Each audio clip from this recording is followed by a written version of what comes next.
Ավստրիայում կայանալիք եպիսկոպոսատ ժողովից 2 օր առաջ դատախազությունը քրեական գործ է հարուցել հայ առաքելական եկեղեցու հովվապետի նկատմամբ եւ արգելել Գարեգին II-ին լքել երկիրը։ Դատախազությունը քրեական հետապնդում է հարուցել ամենայն հայոց կաթողիկոսի նկատմամբ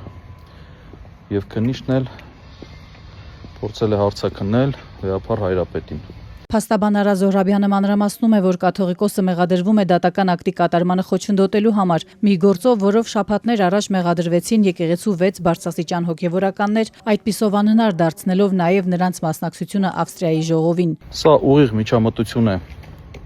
եկեղեցու ներքին գործերին։ Դուք լավ գիտեք, որ Ավստրիայում փետրվարի 16-ից 19-ը տեղի ունենալու եպիսկոպոսատ ժողով եւ այս գործողությամբ, ինչպես նաև վեհափառ հայրապետի ելքի արգելք տնելով, որպես խափանման միջոց, խոչընդոտում է եպիսկոպոսատ ժողովի անցկացումը։ Այս գործը վերաբերում է վարչապետի հակակաթողիկոսական արշավին միացած 10 եպիսկոպոսներից Գևորգ Սրբազանին։ Կաթողիկոսը պաշտոնանկ էր արել նրան, իսկ դատարանը պարտավորեցրել էր վերականգնել հոգևորականին իր պաշտոնին։ Մայրաթոռը սակայն չվերականգնեց ու կարգալույծ արեց նրան, հայտարարելով, որ այս հարցերը դատարանի տիրույթում չեն։ Սա միջամտություն է եկեղեցու ինքնավարությանը։ Քննչականը սա համարեց դատական ակտի խոչընդոտում ու փաստորեն գործը հասավ ամենայն հայոց կաթողիկոսին։ Դատախազությունից այս պահին հրաժարվում են որևէ տեղեկություն հաղորդել։ Մայրաթոռն էլ դեռ հայտարարություն չի արել, այս պահին անորոշ է մնում Ավստրիայի ժողովի ճակատագիրը։ Հակազդեցություն է լինելու եւ շատ կոշտ հակազդեցություն է լինելու, որ քայլեր լինելու են 3 բաց տեքստով հասկացնում էր վարչապետ Փաշինյանը, որ արդեն 8 ամիս է փորձում է գահանկեցանել վեհափառին։ Դավադիր պլանում ներգրավելը արդեն լրջորեն խաթարում է Հայաստանի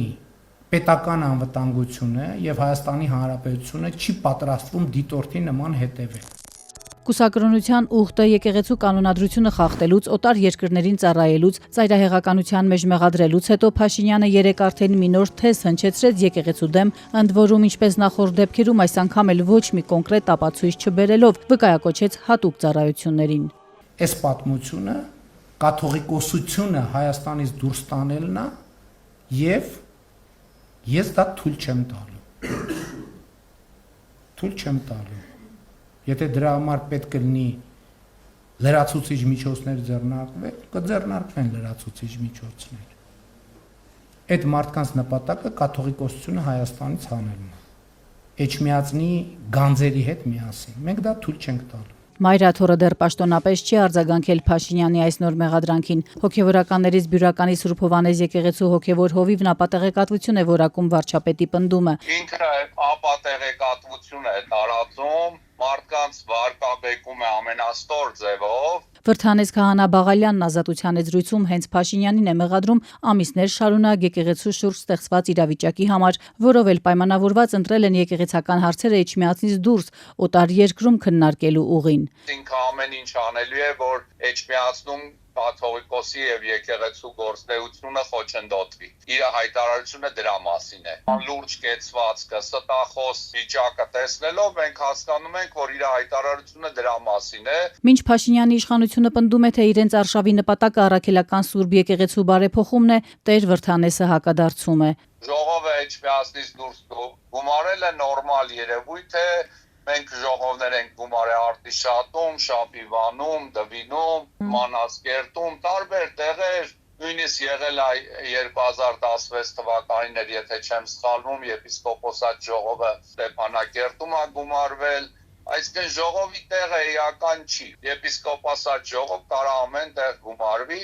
եւ այս պարագային էլ Ավստրիայում գումարելու պատճառը հենց Նիկոլ Փաշինյանի կողմից եպիսկոպոսատ ժողովին խոչընդոտելն է։ Ըստ հոգևորականի հենց Փաշինյանի ու նրա համախոհների պատճառով են կաթվածահար եղել թեմերի աշխատանքները։ Նրանց որոշումներով են եկեղեցուց բանտ տեղափոխվել ու մեղադրյալի աթոռին հայտնվել բարձրաստիճան հոգևորականները։ Այսօր ցավալիորեն այդ վիճակը ունենք նաեւ Արագածոտնի թեմում, որ ինքը ամեն կերպ խոչընդոտում է, ունենք Տաուշի թեմում, ունենք Իրաքի թեմում, ունենք նույն վիճակը Գուգարած թեմում, որտեղ առաջնորդներին չբացակայելու համար, ասենք, sense պարտադրանք կա։ Տեր Վրթանեսը մտահոգ է, իշխանությունները անվտանգային ու սոցիալական հարցերը լուծելու փոխարեն խախտելով սահմանադրությունը ընկել են եկեղեցու հետևից, իրենցով են արել որոշ հոգևորականների եւ նրանց միջոցով էլ փորձում են իբր բարեփոխել եկեղեցին։ Տիրադավներին դա չի հաջողվի, ասում է Բյուրականի Սուրբ Հովհաննես եկեղեցու հոգևոր հովիվը։ Մինչդեռ Փաշինյանը երեկ դիմեց ընդհուպ Սփյուռքի որոշ ներկայացուցիչներին, կոշտ հակազդեցություն է սպասվում նրանց։ Այս վերջերս բան է գնում, հա, բարերարների դիմակի ներքո թաքնված բաները, Էջմիածնի գանձերի հետևից ընկածները, Էջմիածնի գանձերի վրա աչք դրածների